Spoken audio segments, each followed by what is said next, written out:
Hey guys, how you doing? Tonight we're going to work on the first movement in Wing Chun, and that is the withdrawal of the arms when setting up the basic stance. Now, in order to focus on any movement, we need to identify the starting position, identify the finish position, and the movement itself is how you get from the start to the finish position. This relates to the Wing Chun concept of Dim Ching, or every point clear, where again we have little checklists along the way in order to make the movement itself nice and clean. So over the last video or two, we did look at the starting position, and that is a straight spine, an elongated spine with the arms by the sides. Now we're going to look at the finish position, and that is after you withdraw the arms.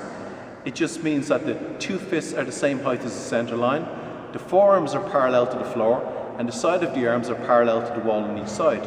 Basically, you shouldn't be able to see the elbows. The elbows should be tucked in behind the fists. Now, a problem that a lot of people have when doing this is that when they withdraw the arms, they either hunch up the shoulders, or they start leaning back, or they start leaning forwards. And the problem is they don't know how to isolate the specific muscles. So let's break this down for a moment. When doing the movement, we're flexing at the elbow joint. In order to do this, we're isolating the biceps muscle. We're also flexing the shoulder, like so. The muscle that we're using predominantly is the posterior deltoid. So we're using the biceps and the posterior deltoid. In order to get into position, we're using concentric muscular contraction, and this is where the muscle gets shorter under resistance.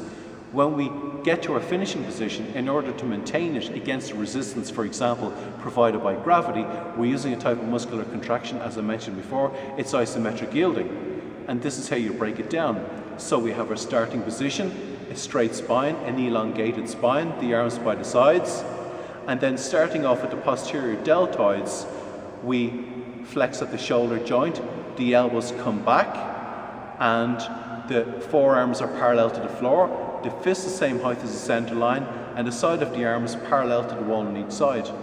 And that's just how we do the first movement when setting up the basic stance in Wing Chun. Thanks guys.